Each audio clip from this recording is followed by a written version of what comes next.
Welcome to the BAPS Better Living podcast. Thank you for choosing to spend your time with us today. Each episode in this podcast aims to inspire us to take a step back from our busy lives and to actively listen to content that can enlighten us towards expanding our consciousness and deepening our spirituality. Listen in and let this episode inspire you. Let it encourage you to have fruitful introspections, and most importantly, let it help you be better and do better. You shared a wonderful story with me the other day, and it really got me into deep reflection about mental health in my life. I was hoping you could share that story with everyone today. A couple of weeks ago, one of the kindergarten students in my class brought me a sunflower from her garden. I put it in a water-filled vase and placed it on a shelf in my classroom. If you haven't been around children much, let me tell you, they are incredibly observant. My family or my friends may not notice a new haircut or shoes that I got, but my students will 100% notice and comment on it as soon as they enter my classroom. So I wasn't very surprised when they began noticing that the sunflower's stem and leaves were drooping within a few days. What surprised me, however, was a question I received from one of the students. "Miss B, how do we fix it and make it stand up tall again?" Now, I'm no gardener, but I thought surely there was no way to revive a wilting flower. But I decided to go with the flow and seek out their responses. "That's a great question," I said. "What do you think?" Some of the answers I got were pretty creative. "Take it outside to get some sunshine. Maybe the flower's cold, let's put it by the heater. We need to water it every day, that'll make it grow. Putting it in a pot with soil could help, maybe." The best response, though, came at the very end of our discussion.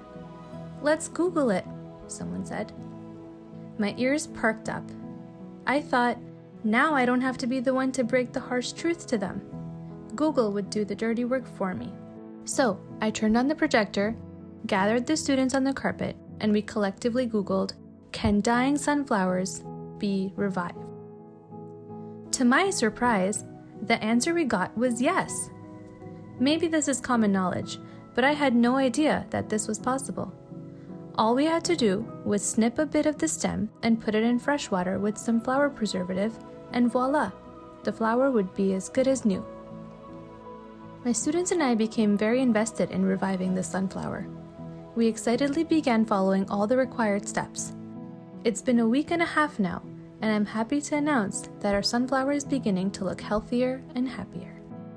I keep thinking about how this impromptu class project started, and how all it took was for one child to care enough to ask, "How do we fix it?" The sunflower is a lot like our mental health and well-being.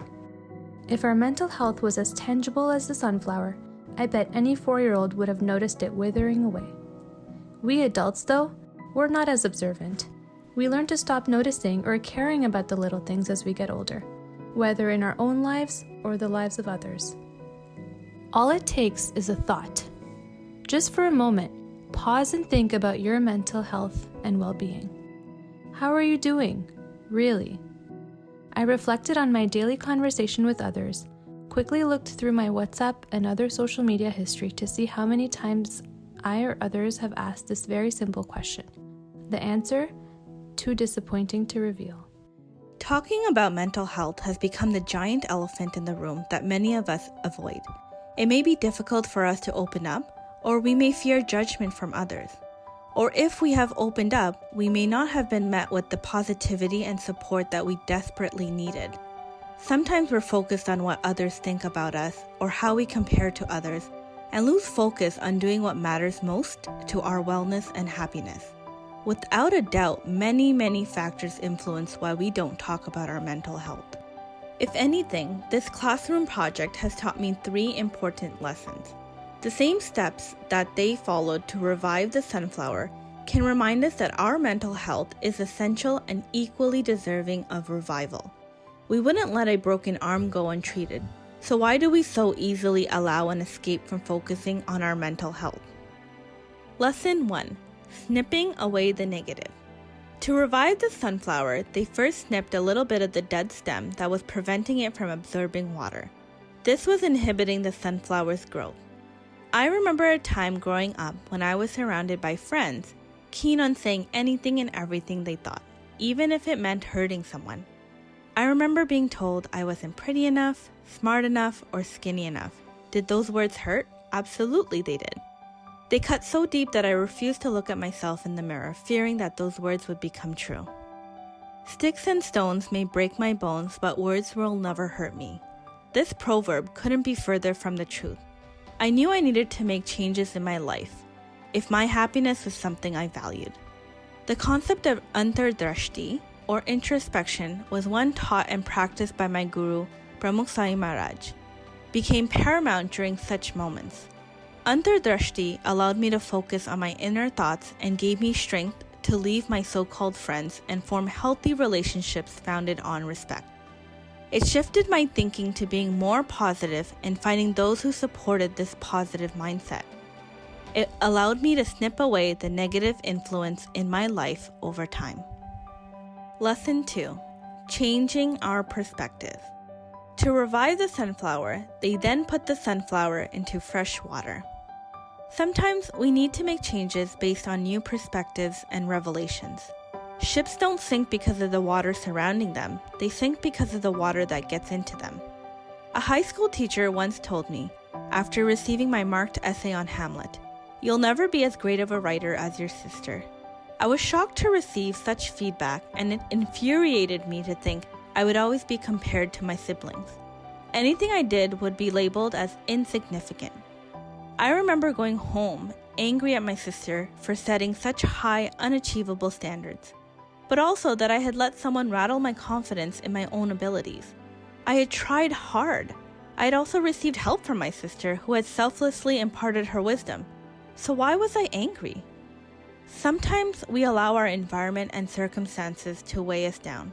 If we can make an effort to change the way we look at things each day, the things we look at will change. It could be a change in the way we think, view the world, or ourselves. I knew I had done everything I could. As my guru says, do your best and leave the rest.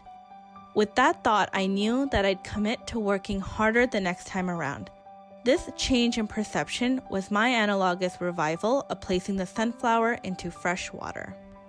Lesson 3. Making time for things that matter. Lastly, to review the sunflower, they added flower preservatives to provide it with the nutrients it needed to grow healthy again. As a nurse, these past few years of the COVID-19 pandemic haven't been easy. When COVID-19 hit, it hit hard. Everything shut down, including a part of myself. I was exhausted and burnt out and attempted to remove as much as possible from my life to reduce the burden, including detaching from my friends and family. What I discovered was that reclusiveness in fact didn't solve anything. It was clear something needed to be added, a change for the better that would help me foster good mental health. For me, this came in the form of needing to rekindle my love for prayers. During these prayers to God, I don't ask for anything tangible.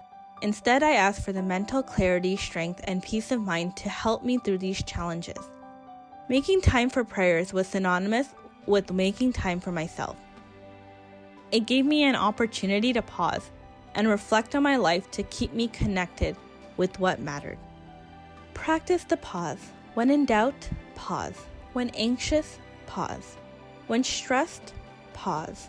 When tearful, pause. And when you pause, pray.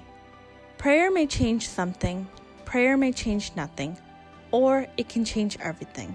But one certainty is that it will change us and provide mental stability. No matter what the state of your mental health is, if you care enough, ask yourself, how can I fix it? We too can be revived just like that little sunflower. We hope you enjoyed this Better Living episode and that it added value to your life. All the content on this channel, including this episode, is created and managed entirely by Swamis and volunteers of BAPS from around the world. Our volunteers are continuously inspired by the sincere, transparent, and selfless lives of Pramukh Swami Maharaj, the late Guru of BAPS, and Mahan Swami Maharaj, the current Guru of BAPS. Their character, their teachings, and their service to humanity have inspired millions of people of all backgrounds, faiths, and cultures throughout the world.